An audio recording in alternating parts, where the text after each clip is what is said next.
व्याप्तं येन चराचरं तत्पदं दर्शितं येन तस्मै श्री गुरवे नमः। आनन्दमानन्दकरं प्रसन्नं ज्ञानस्वरूपं निजबोधरूपं योगीन्द्रमीड्यं भवरोगवैद्यं श्रीसद्गुरुं नित्यमहं नमामि। हरि हरि।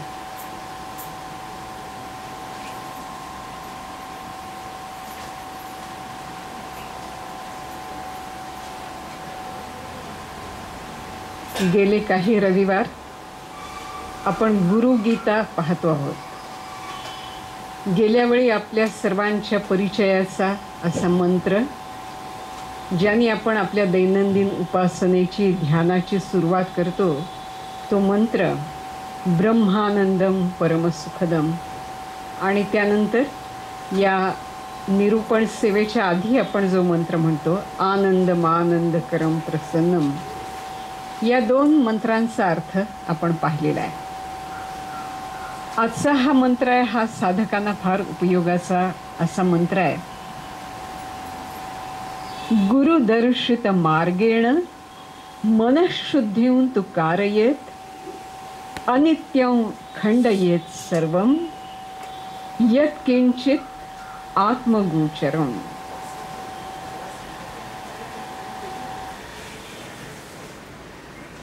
गुरुदर्शित मार्गेण मनःशुद्धिं तु कारयेत। साधनेच्या सुरुवातीला पहिली गोष्ट काय करायला लागते तर मनःशुद्धी म्हणजे चित्तशुद्धी करायला लागते। साधना नावाची गोष्टच ही मुख्यतः शुद्धीसाठी आहे। शुद्ध ये न तू प्राप्त ये असं साधनेच्या बाबत म्हटलं जातं। म्हणजे अमुक एक मला मिळावं, म्हणजे परमात्म्याची आणि माझी भेट व्हावी किंवा मला सगुण दर्शन व्हावं, या कारणासाठी साधना करत नाही, तर साधना ही शरीर मन आणि बुद्धी यांच्या शुद्धीसाठी करतात।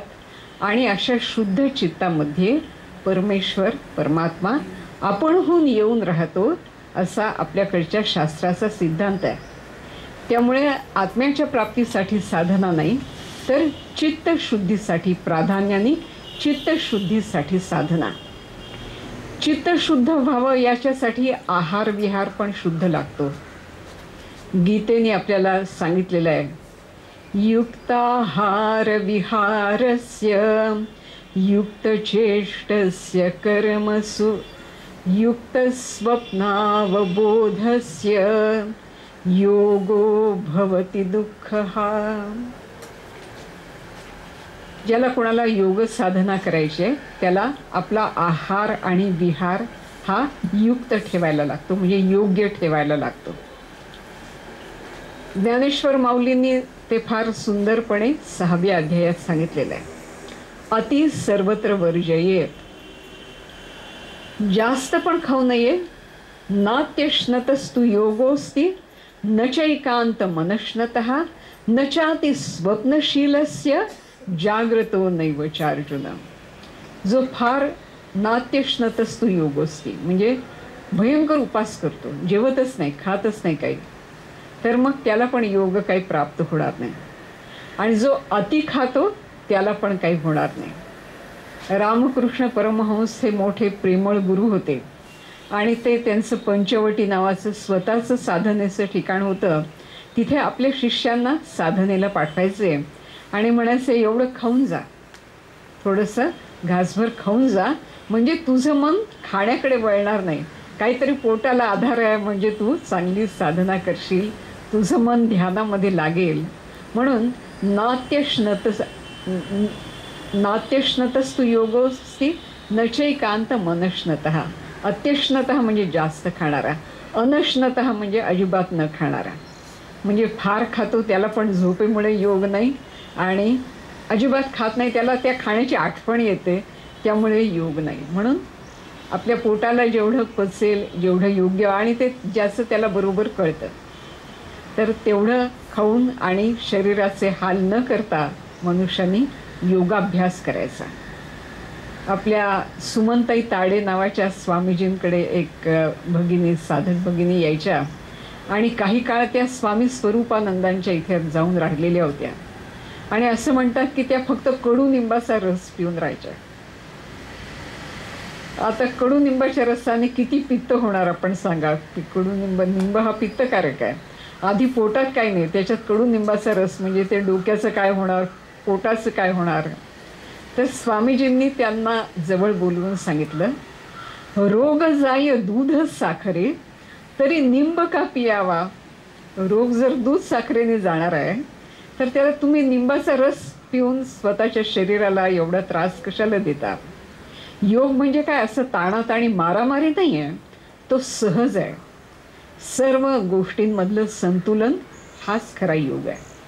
तर म्हणून चित्तशुद्धी पण व्हायला पाहिजे असेल तर फार उपास करून पण उपयोग नाही, फार जेवण करून पण उपयोग नाही, अतिव्यायाम करून पण उपयोग नाही, आणि अजिबातच व्यायाम केला नाही तरी उपयोग नाही.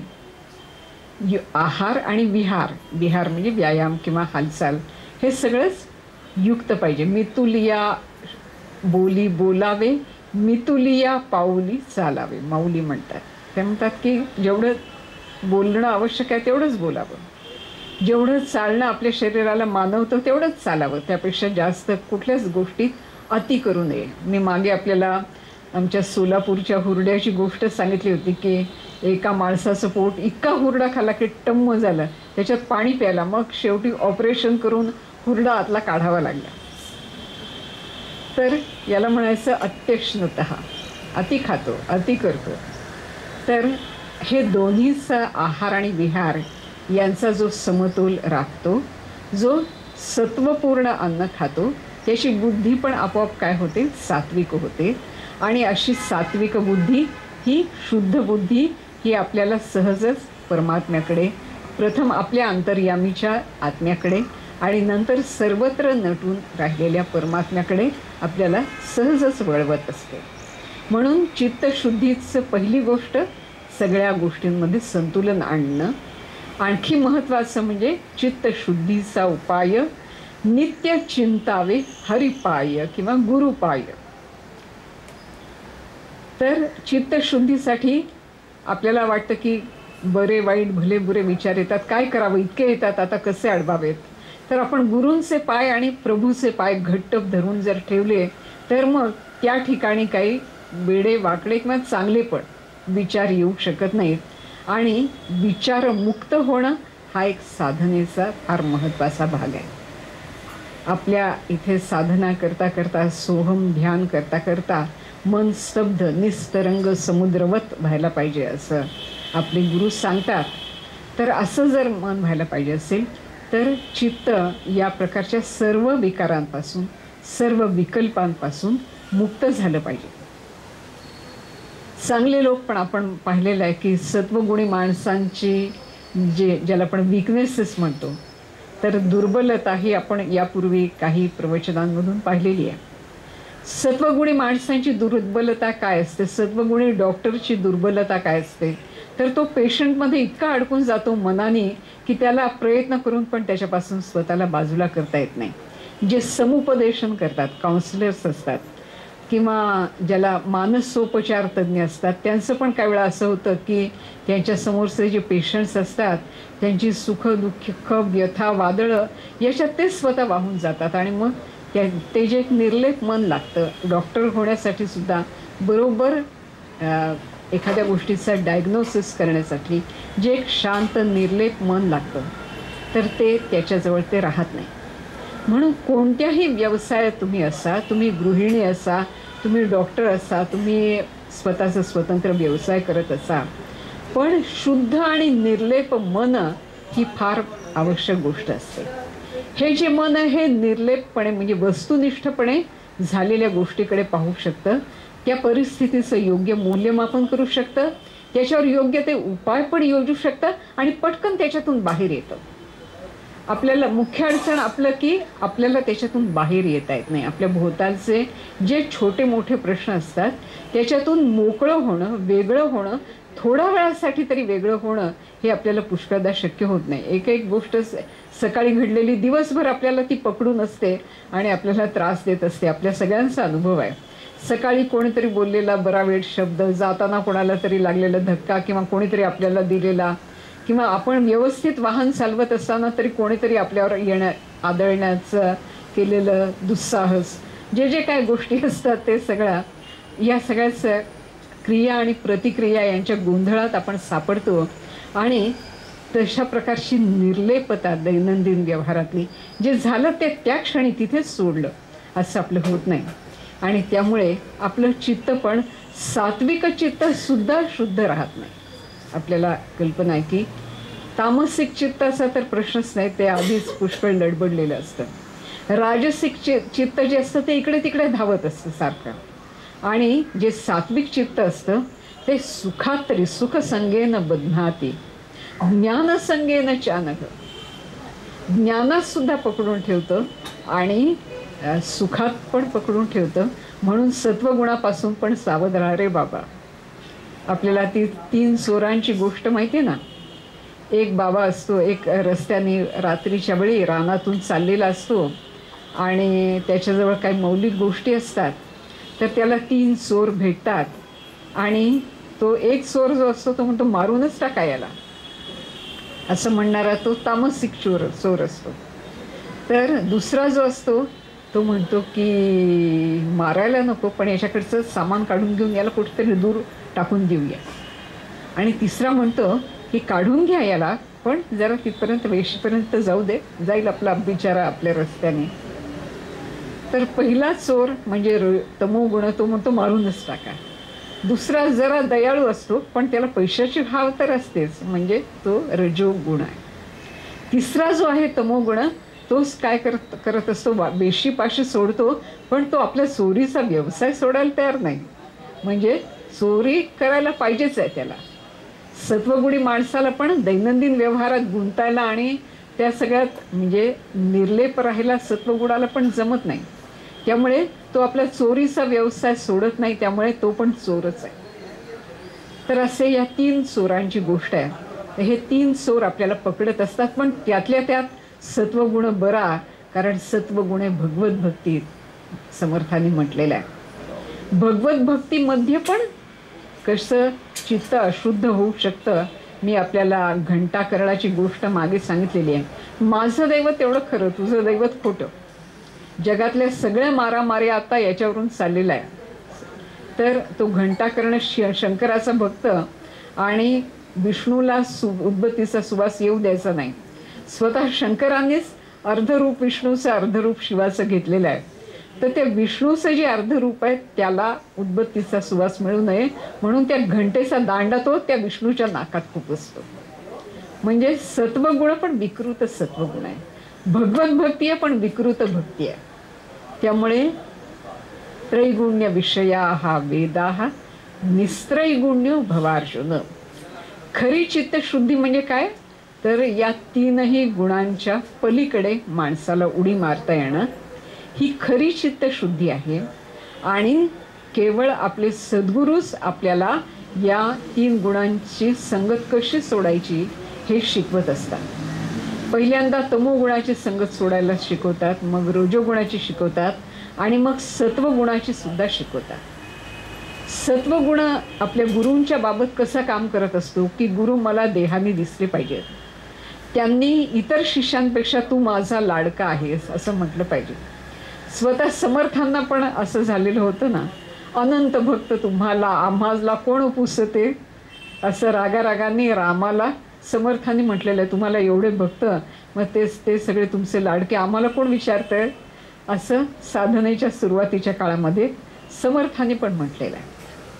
ते सद्गुरू जर देहाने आपल्या पुढे नसले तर फार बेचैनी होणं, त्यांची सेवा आपल्याला न करता आली, त्यांचं आपल्याला बोलणं न ऐकायला मिळालं, त्यांचा उपदेश आपल्याला नाही ऐकायला मिळाला तर तगमग होणं, तर हे सगळं काय आहे, हे पण सत्वगुणाचंच लक्षण आहे.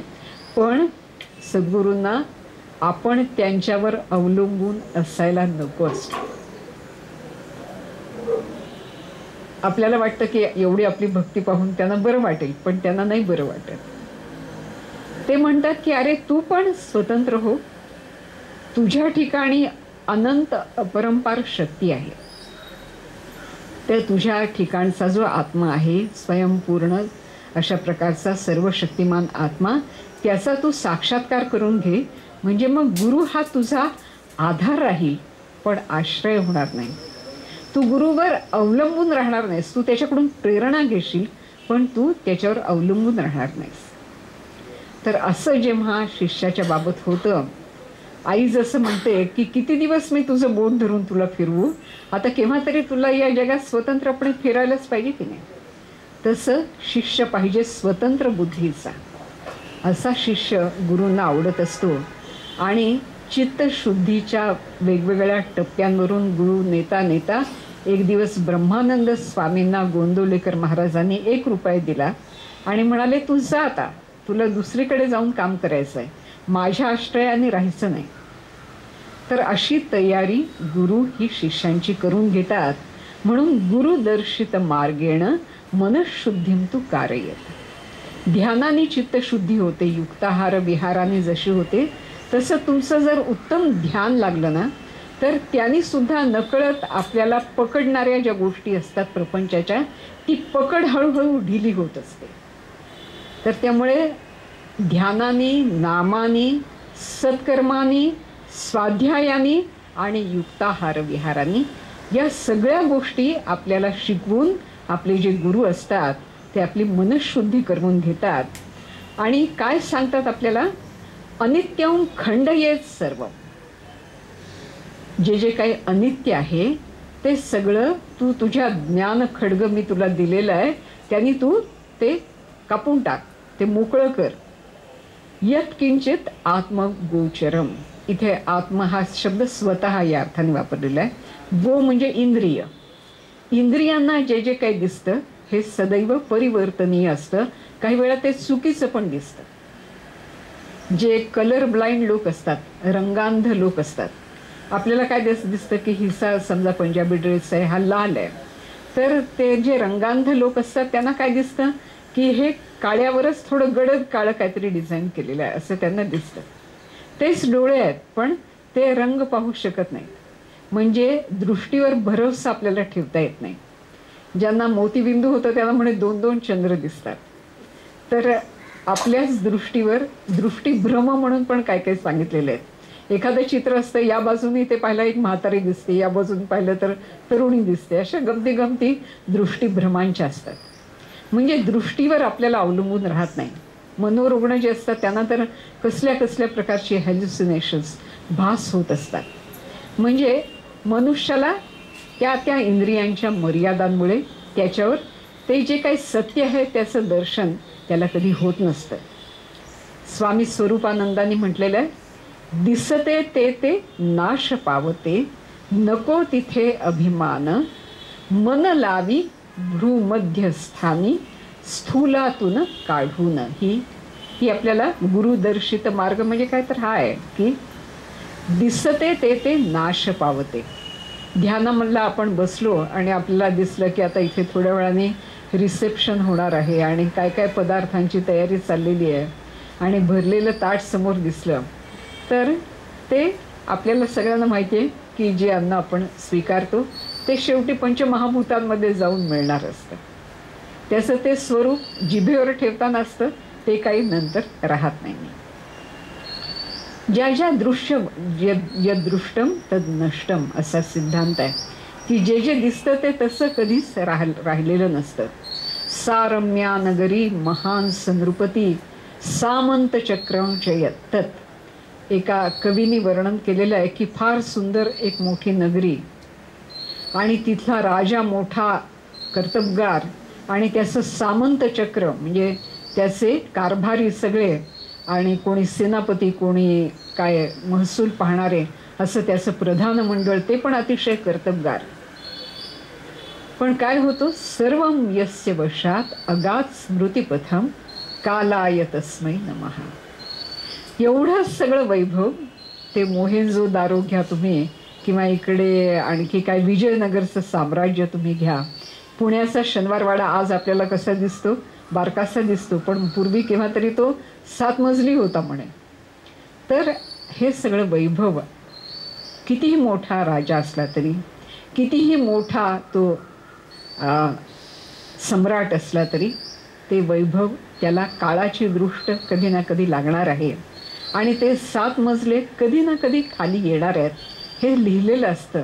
म्हणून जे दृश्य आहे त्याच्यावर आपला भरोसा कधी ठेवू नये. बँकेतला पैसा आहे, काही आपल्याला व्यवहारात लागतो, तो वापरायलाच लागतो. तर पैशाला कमी लेखू नये कधी. पैसा ही लक्ष्मी आहे, खरंच आहे.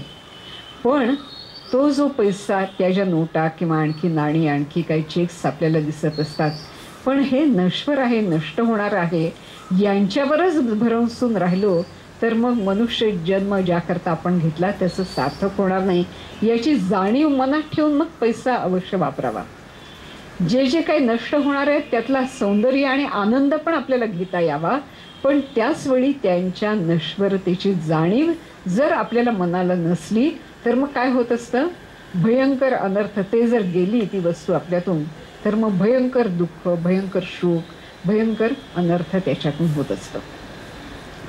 एक कथा आहे, आणि एक साधारण 60च्या आसपासचे गृहस्थ होते, आणि सगळा उत्तम फार मोठे उद्योगपती होते, आणि सगळं काही त्यांनी केलं. आणि इकडे अमेरिकेमध्ये त्यांचा एक सागरतीरी असा सुंदर त्यांनी बंगला बांधलेला होता. तर कशालाही उत्तर, कसे आहात तुम्ही म्हटलं तर ते म्हणायचं ठीक आहे, ठीक आहे, एवढंच उत्तर ते द्यायचे. तर त्यांनी एक उत्तम कार घेतली. कोणीतरी म्हणालं किती सुरेख आहे, छान आहे. ठीक आहे म्हणाले, आहे ठीक आहे. मग बंगला पाहून पण कोणीतरी म्हणालं वा काय सुंदर बंगला, असा पाहिला नव्हता परिसरात कुठे नाही. ठीक आहे म्हणाले. आणि एक दिवस ती वादळ लाट, सायक्लोन आलं, आणि त्यांचा तो बंगला आणि ती गाडी सगळं काही घेऊन गेलं. आणि हे भिजलेल्या कपड्यांनी, ओल्या कपड्यांनी, तसेच ते सगळं पाहत योगायोगाने ते काहीतरी त्यांची प्रकृती बरी नव्हती म्हणून दाखवायला दवाखान्यात गेलेले होते. आणि परत येऊन तिथेच त्यांना कळलं की असं झालेलं आहे. आणि ती लाट ओसरून तिथे गेले तर कोणी घाईघाईने आज जवळ आलं आणि म्हणाले तुम्ही बरे आहात ना. त्यांचं उत्तर ठीक आहे, ठीक आहे. ह्या त्यांच्या दृष्टीने तो एक परवलीचा शब्द होता. त्याचा अर्थ असा होता की हे जे जे काही माझं आहे ते सगळं नाहीसं होणार आहे, आणि त्याची मर्यादा मला माहिती आहे. इतकंच काय, मी पण नाहीसा होणार आहे, याही सुद्धा माझी मर्यादा मला माहिती आहे, असं ते त्या ठीक आहे या शब्दातून सुचवत असे. तर सद्गुरूंची अपेक्षा आपल्याकडून अशी की आपण पण नेहमी कितीही काही झालं तरी हां ठीक आहे एवढंच आपला भाव असावा. माझे हात आकाशाला पोचले किंवा मी आता गर्तेत गेलो असं काही भाव असू नये. ठीक आहे, चालेल, चलता आहे. आपल्या इथे काही लोक असं म्हणतात चलता आहे, हां ठीक आहे. तर ह्याला म्हणायचं एक थोडी संतुलितपणाची, समत्वाची भावना. असं जीवनाच्या सर्व व्यवहारात जे राखतात ते काय, तस्मिन् स्थितो न दुःखेन गुरुणापि विचाल्यते. डोंगर कोसळला तरी फार गडबडून जात नाहीत, आणि कोणीतरी मान सन्मान केले तर त्यांनी हुरळून पण जात नाहीत. अशी संतुलित वृत्ती सर्व व्यवहारांमध्ये ठेवणं, याचा अर्थ चित्तशुद्धी. तर असं, आणि अनित्यतेची जाणीव. अनित्यम खंडयेत सर्वम. हे सर्व अनित्य याची आपण जाण ठेवावी. आणि जे जे काही आत्म म्हणजे आपल्या इंद्रियांना म्हणून जे जे काही अनुभवाला येतं ते अनित्य आहे याची आपण नेहमी जर जाण ठेवली तर सुख आणि दुःख यांच्यात एक समान भावना, समान संतुलनाची आणि प्रसन्नतेची सुद्धा अशी जाणीव आपल्याला नेहमी राहते. ज्यांच्याबाबत अशी राहते की त्यांच्या गुरूंचीच त्यांच्यावरची कृपा असते. ज्ञेयं सर्वस्वरूपं च ज्ञानं च मन उच्यते. ज्ञानं ज्ञेय समं कुर्यात् नान्यः पंथा द्वितीयकः. अद्वैत वेदांताचा एक फार मोठा सिद्धांत गुरूंच्या मुखातून आलेला असा या गुरुगीतेमध्ये सांगितलेला आहे. थोडा तत्वज्ञानपर असा श्लोक आहे. आपल्याला माहिती की त्रिपुटी असते. तुकाराम महाराजांचा अभंग आहे, सांडिली त्रिपुटी दीप उजळला घटी. ही त्रिपुटी काय आहे तर एक कोणीतरी ज्ञाता म्हणजे मी जाणणारा आहे, एक ज्ञेय म्हणजे परमात्मा वस्तू आहे, आणि ज्ञान ही जी आहे ही प्रक्रिया आहे जाणण्याची, किंवा ज्ञान म्हणजे संचय पण आहे. ज्ञानाचा शब्दाच्या आधाराने केलेला संचय ज्ञेय वस्तू संबंधीच्या, त्याला पण ज्ञान असं म्हणतात. एखाद्याच्या बाबत म्हणतो की याला कॉम्प्युटरचं एकदम उत्तम ज्ञान आहे बरं का, म्हणजे ते आपण त्याच्याकडे असलेल्या माहितीच्या संचयाला आपण काय म्हणत असतो, ज्ञान म्हणत असतो. तर इथे ह्या गुरुगीतेत असं सांगितलेलं आहे की गुरुतत्व जे आहे हे ज्ञेय आहे, म्हणजे आपण गुरुतत्व समजून घेण्याचा प्रयत्न करत असतो नेहमी. गुरुतत्व म्हणजेच परमात्म तत्व आहे, आपण पाहिलेलं आहे. तर हे सर्व स्वरूप आहे, म्हणजे सर्वत्र ते नटलेलं आहे, सर्वांच्या अंतर्यामी आहे.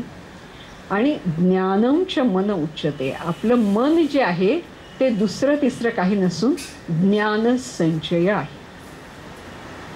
विविध प्रकारची इन्फॉर्मेशन ज्याला आपण म्हणतो, ही आपल्या मनामध्ये, माहिती ही आपल्या मनामध्ये नोंदलेली आहे.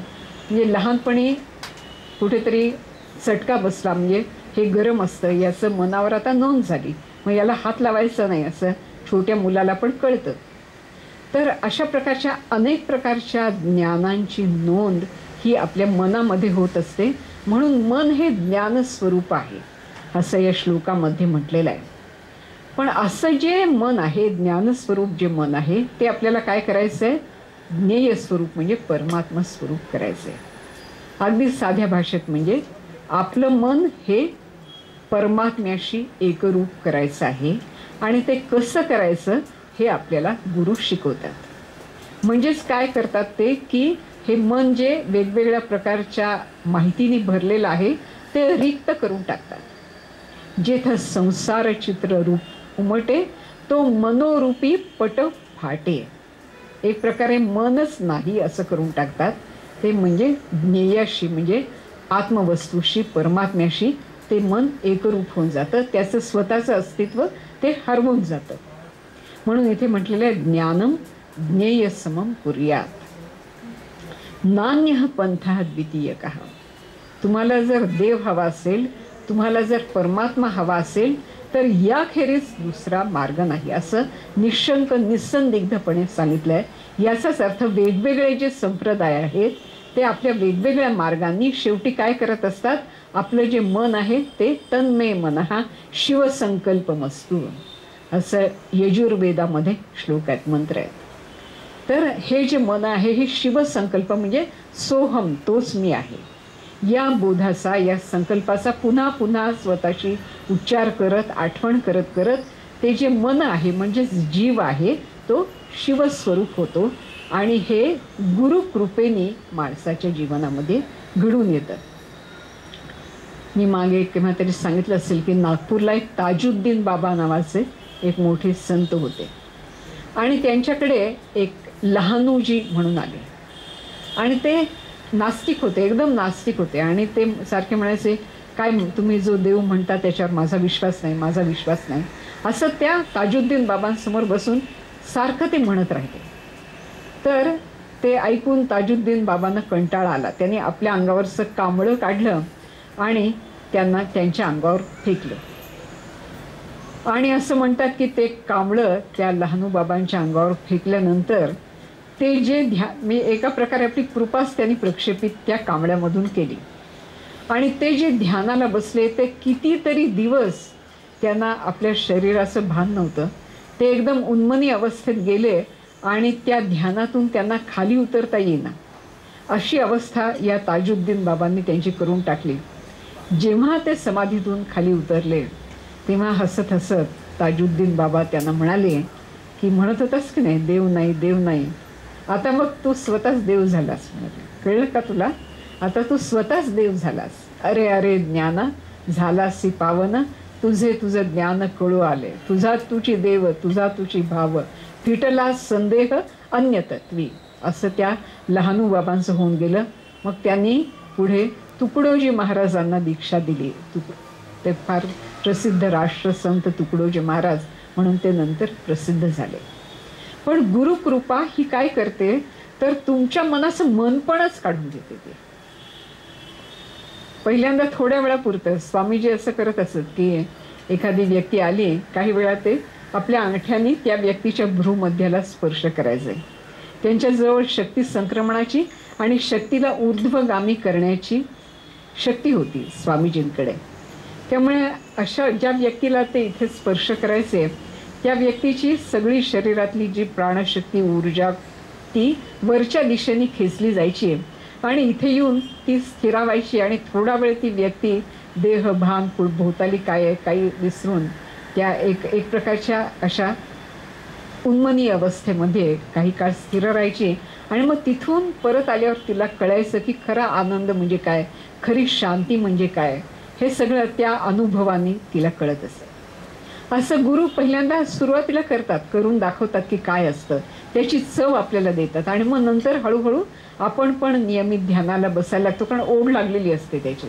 आणि असं करता करता मनुष्य ध्यान साधनेमध्ये व्यवस्थित स्थिरावतो आणि ध्यान साधना जसजशी प्रगत व्हायला लागते तसं त्याला अनुभव येतो. पहिल्यांदा कोणाला काही अनुभव येतात, कोणाला काही येतात, देवदेवता दर्शनं होतात, पण नंतर नंतर मग तो जो काही अनुभव येतो तो अशा प्रकारचा असतो की अगदी शांत झालेलं आहे मन, अगदी रिक्त झालेलं आहे मन, की काही त्याच्यात तरंग उमटतच नाही.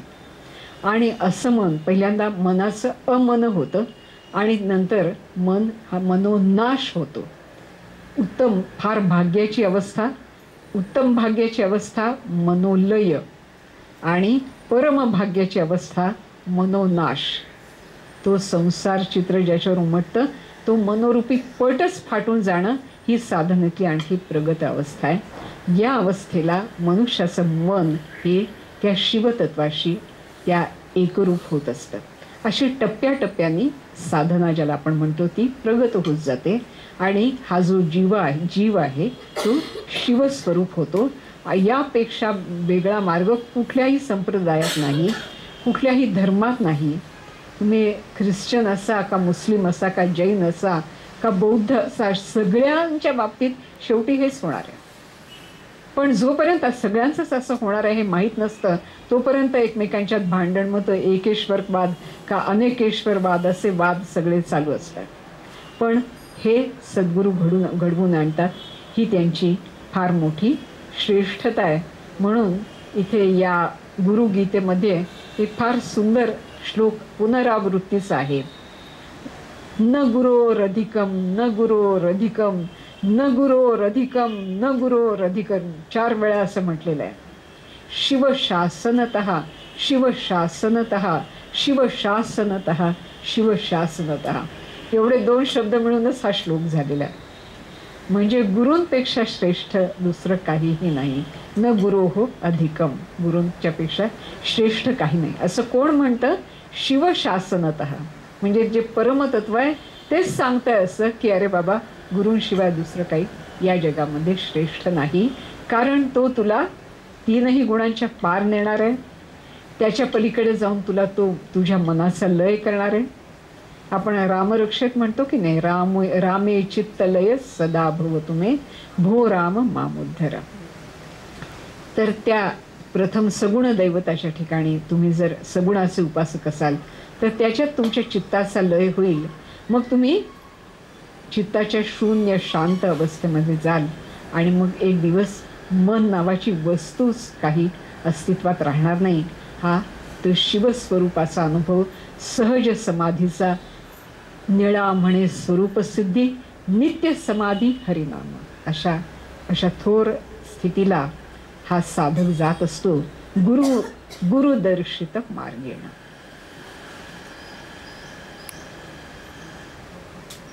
आता काही लोक आपल्या गुरूंची निंदा करतात, म्हणजे काहीतरी त्यांना त्यांच्या संबंधात अनुभव येत नाही, कशामुळे तरी त्यांना वाटतं की काय हे आपल्याला यांनी आपल्याला योग्य मार्गावर नेलं नाही, यांनी आपल्याला काही देव दाखवला नाही. कमी यांच्याच बाजूनी असते, पण ते गुरुला दोष देतात. एवं श्रुत्वा महादेवी गुरुनिंदाम करोति यः स याति नरकम घोरम यावत चंद्र दिवा करो. तर गुरूंची स्तुती करता नाही आली तरी चालेल, पण गुरूंची निंदा केव्हा करू नये. कोणा साधकाची निंदा आपल्याकडून, त्याचा उपहास हा आपल्याकडून कधी घडू नये, नाहीतर त्याचे फार घोर परिणाम भोगायला लागतात असं सांगितलेलं आहे. अक्कलकोट स्वामी महाराजांच्या चरित्रामध्ये अनेक अशा प्रकारच्या गोष्टी आहेत. त्यांची निंदा करणाऱ्या लोकांना काय काय नंतर भोगावं लागलं. त्यांच्याजवळ एक सुंदराबाई म्हणून बाई राहत असत आणि त्या गंगा भागीरथी म्हणजे लाल अलवण असं पदर वगैरे असं घेणाऱ्या होत्या. पण त्यांना असं वाटायचं की अक्कलकोट स्वामी महाराज हे आपल्या मालकीचे आहेत आणि जसे रामकृष्णांच्या जवळ हृदय होते ते पण भरपूर निंदा करायचे रामकृष्णांची. आणि शेवटी त्यांना त्या दक्षिणेश्वरहून धक्के मारून लोकांनी बाहेर काढले. तर तसंच या सुंदराबाई ज्या आहेत तर त्यांना पण स्वामी सर्वज्ञ होते. त्यांना कळत होतं लोकांकडून पैसे घ्यायचे, स्वामींच्या दर्शनात मी दर्शन घडवून आणते, लुगडी घ्यायची चांगली चांगली रेशमी, आणि त्यांची एक खोली होती आणि त्याच्यात सगळं काही साठवून ठेवलेलं त्यांचं असायचं. तर असं म्हणतात की एक दिवस त्यांच्यावर असा प्रसंग आला की ते अक्कलकोटच्या राजाकडे तक्रार गेली आणि पोलीस आले आणि त्या म्हणत होत्या स्वामी समर्थांना, महाराज मला सोडवा, मला सोडवा. पण महाराज हसत गंमत पाहत बसले होते, कारण ते म्हणाले एवढी गुरु निंदा पण केलेली आहे, गुरु शिष्यांना छळलेला आहे, गुरूंच्या नावावर व्यापार पण केलेला आहे. असं केल्यावर आता काय होणार. तर त्या बाईंना सरळ कड्या घालून ते पोलीस घेऊन जातात आणि त्यांची खोली जेव्हा उघडतात ते फार विलक्षण वर्णन आहे. खोली उघडतात तेव्हा कुजलेले पेढ्यांचे ढीग तिथे सापडतात, वाळवी लागलेल्या रेशमी साड्या सापडतात. म्हणजे एखाद्या माणसाचं करण ते पण कसं असतं की परिसाच्या जवळ राहिला आणि सोनं झाला नाही. लोह परिसा रुसले सोनेपणासी मुकली. त्यामुळे कित्येकदा आपल्याला अशा गोष्टी इथे का असं म्हटलेलं आहे, गुरु निंदा करू नये, गुरूंच्या शिष्यांची निंदा करू नये, गुरु परिवाराची निंदा करू नये असं का सांगितलं. ही उदाहरणं आहेत की असं करणाऱ्याला नरक म्हणजे काय, नरक म्हणजे काय, तो कुठेतरी खाली पृथ्वीच्या खाली असं नव्हे, जिवंतपणीच नरक. आता एवढा स्वामींचा सहवास सुंदराबाईंना मिळाला, शेवटी काय कुठे गेल्या, तुरुंगाच्या गजा आड गेल्या. हा हृदय होता तो रस्तोरस्ती फेरीवाला होऊन कपडे विकायला लागला. खरं म्हणजे मुक्ती शक्य होती, मोक्ष शक्य होता, पण तेवढं भाग्य नव्हतं, कारण गुरुनिंदा आणि गुरु परिवाराची निंदा. त्यामुळे माणसाची जीभ फार वाईट असते आणि मन पण वाईट असतं आणि काही वेळा ते नको त्या गोष्टी बलादिव नियोजित असं ते करतात आणि नकळत आपण त्यामुळे फार सावध राहिलं पाहिजे. एखाद वेळी एखाद्याचं चुकलं तर प्रेमाने सांगणं वेगळी गोष्ट आहे. गुरुपरिवार म्हणजे काय, हा सगळंच गुरुपरिवार आहे ना. जे जे काय आहे ते गुरूंचंच आहे. जे अनुगृहीत आहेत, अनुगृहीतांचे परिवार आहेत, सगळे गुरुपरिवारच आहेत. असं असेल तर कोणाच्या बाबत कोणाही जीवाचा न घडू मत्सर, वर्म सर्वेश्वर पूजनाचे. तर कोणाबद्दलही उपेक्षेचा, तिरस्काराचा, टीकेचा शब्दच आपल्या तोंडून न येऊ देणं ही चित्तशुद्धीची खूप मोठी साधना आहे आणि ती जमायला फार अवघड आहे, कारण नकळत आपली एक दोषैक दृष्टी होऊन गेलेली असते. स्वतः सुषमाताईंनी स्वतःबद्दल सांगितलेलं आहे. आपल्या उमाताईंनी त्यांचं चरित्र लिहिलं आहे, त्याच्यात ही गोष्ट नमूद केलेली आहे की डॉक्टर असल्यामुळे काय होत असतं की दुसऱ्याला आजार काय आहे असं पाहणं आणि नकळत त्याच्याकडे दोषाकडे दृष्टी जाते, पण ती दृष्टी बदलल्याशिवाय मनुष्याची परमार्थामध्ये प्रगती होऊ शकत नाही. ताईंनी ती बदलली आपली दृष्टी. पण माझे मज कळो येती अवगुण, काय करू मन अनावर. आता आड उभा राहे नारायणा, दया सिंधुपणा साच करी. वाचा वदे परी करणे कठीण, इंद्रिया अधीन झालो देवा. तुका म्हणे तुझा जैसा तैसा दास, न धरी उदास माय बापा. तर अशी कळवळून आपण जर प्रार्थना केली की मला कळत आहे माझ्यात दोष काय आहे. माझ्या तोंडून क्वचित कोणाबद्दलचा टीकेचा शब्द गेलेला असायची शक्यता आहे. पण देवा माझी वाणी इतकी मृदू कर, इतकी गोड कर, कोणालाही न दुखवणारी कर. गोंदवलेकर महाराज म्हणायचे तसं दृष्टीने सुद्धा कोणाला दुखवू नये, दृष्टीने सुद्धा कोणाकडे कोरडेपणाने, तटस्थतेने, उपेक्षेने, तिरस्काराने पाहू नये. तर हे सगळं चित्तशुद्धी म्हणजे काय? शेवटी आपल्या शरीरा भूमीचे मार्दव सांगे कुंभाची लवलव, नाना आचार गौरव सुकुली नाचे. तर ज्ञानाची जी लक्षणं आहेत ही आपल्या वर्तनातूनच शेवटी प्रकट होत असतात. तर त्यामुळे साधकाच्या पक्षी चित्तशुद्धीसाठी युक्त आहार विहार, ध्यान, नाम, स्वाध्याय याच्या बरोबरच दैनंदिन वर्तनात अत्यंत सावधता, कधीही कोणाबद्दल अकारण टीका निंदा याचा शब्द न येणं, अकारण कोणाला न दुखावणं. शिस्त म्हणून जो शाळेत शिक्षक आहे त्याला आपल्या विद्यार्थ्यांना काही वेळा शिक्षा करावी लागते, बोलावं लागतं, आईला मुलांना बोलावं लागतं, पण ते वेगळं. पण माझ्या मनाची रुची म्हणून तर मी कोणाबद्दल अवाजवी चर्चा करत नाही ना, टीका करत नाही आहे ना, त्यात मला काय आनंद होत असं नाही आहे ना. असं फार सावधपणे साधकांनी पाहिलं पाहिजे, जपलं पाहिजे, असं या गुरुगीतेतल्या श्लोकामध्ये सांगितलेलं आहे.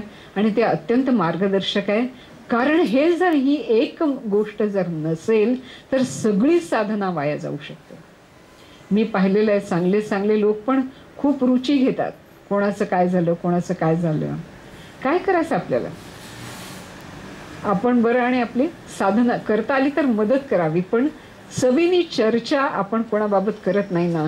असा याबाबत जो सावध असतो त्याचं नामस्मरण फळतं, त्याचं ध्यान फळतं, त्याची पूजा फळते, त्याचा स्वाध्याय फळतो आणि त्याच्यावर गुरु प्रसन्न होतात आणि ते त्याला आत्मदर्शनाच्या मार्गावर पुढे घेऊन जातात. हरिओम तत्सत.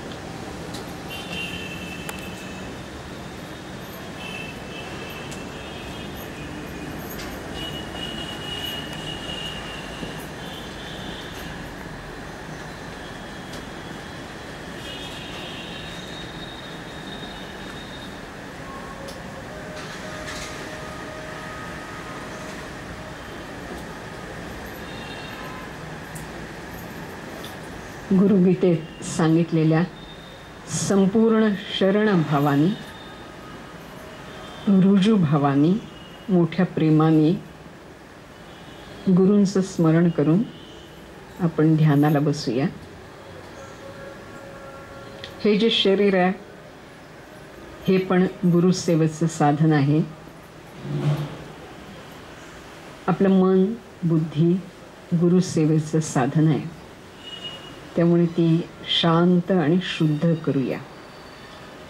शरीराला सूचना देऊया की थोडा वेळ अगदी शांत बसायचं आहे.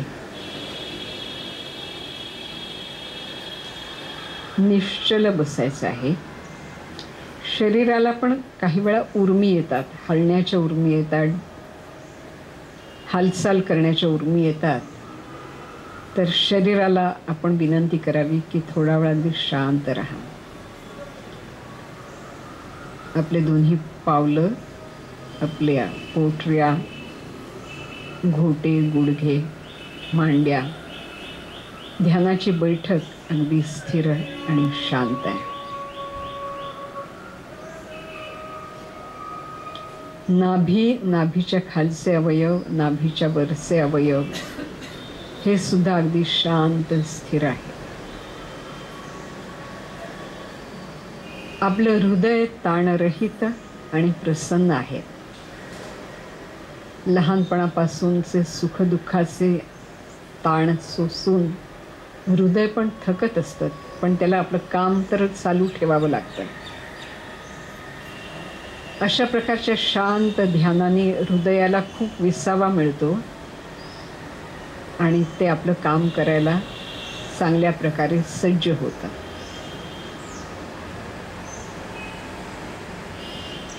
दोन्ही खांदे, दोन्ही हात स्वस्थ विसावलेले आहेत. खांदे सरळ आहेत पण ताणलेले नाही. आपली पाठ जिथे जमिनीला टेकते तिथून मज्जारज्जू आहे, त्यातून ज्ञानतंतू शरीराच्या सर्व भागांमध्ये गेलेले आहेत.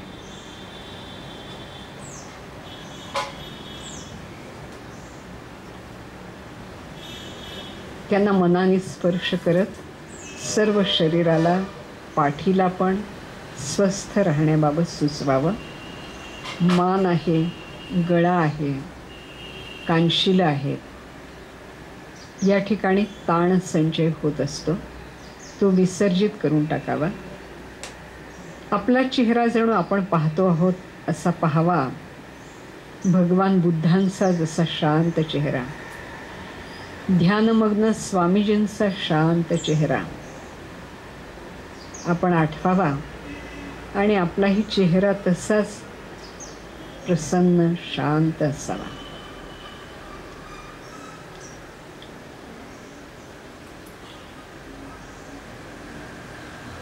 श्वास घेताना 6 असा नैसर्गिक ध्वनी असतो, श्वास सोडताना हम असा नैसर्गिक ध्वनी असतो.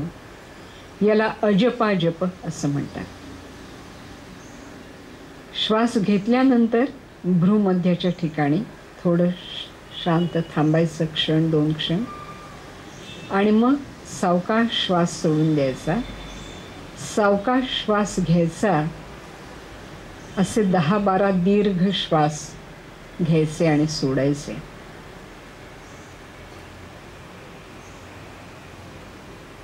धरिता सो सांडिता हम, ऐसे चाले सोहम सोहम. आणि मग एका टप्प्याला तेही सांडोने बैसला, तोची मौनी म्हणावा भला, योगाभ्यासाचा गलबला याची कारण. हळूहळू सोहमचे आठवण पण सुटून जाते आणि चैतन्य सागरात जीव नुसता शांत तरंगत राहतो. अशी ही आनंदाची, परम शांतीची, विचाररहित अवस्था हे ध्यान आहे. तर इथे आपल्याला पोचता यावं यासाठी सद्गुरूंची प्रार्थना करूया, सोहम प्रक्रियेची आठवण करूया आणि मग ध्यान विसर्जनाची सूचना मिळेपर्यंत अगदी स्तब्ध, विचाररहित, आत्मसंस्थम मन कृत्वा न किंचिदपि चिंतयेत, काहीही चिंतन करू नये, अशा अवस्थेत आपण राहावं. आदिनाथ सिद्ध आदिगुरु थोर, तयांसी नमस्कार भक्तिभावे, तयांच्या पासोनी शिवशक्ती बीज, लाधले सहज मत्स्येंद्राते, मत्स्येंद्राने दिले गोरक्षाला गोनी, गोरक्षे गहिनी धन्य केला, गहिनीनाथे बोध केला निवृत्तीसी, निवृत्ती उपदेशी ज्ञानदेवा, ज्ञानदेव शिष्य देव चूडामणी, पुढे झाले मुनी गुंडाख्यादी, रामचंद्र महादेव रामचंद्र, प्रसिद्ध मुनींद्र विश्वनाथ, योग सार ऐसे परंपरा प्राप्त, सद्गुरु गणनाथ दे मज, स्वामी म्हणे झाले कृतार्थ जीवन, सद्गुरु चरण उपासिता. ओम नाभी पासोनी ब्रह्मरंध्रात, सोहम ध्वनी असे खेळत, तेथे साक्षी ते देव निचित्त, रहावे निवांत घडी घडी, घडी घडी करावा विवेक, देहादि प्रपंच मायिक सत्य नित्य शाश्वत एक असे निशंक आत्मरूप आत्मरूपी दृढ विश्वास आत्माची नेहानिदिध्यास साक्षित्वे साहोनी सुखदुःखांस करावा अभ्यास नित्यनेमी सिद्ध स्मरण करावे भावे सोहम ध्यान चालता बोलता अनुसंधान प्रयत्ने करून असो द्यावे चित्त प्रसन्न भगवंती निष्ठा पूर्ण तो संकटी सत्वर धावून देही संरक्षण निज भक्ता घेवो निजवळी कृपा कटाक्षे कुरवाळी जेथीचा तेथे नेओ निघाली आनंद मिळी स्वरूपाच्या श्रीराम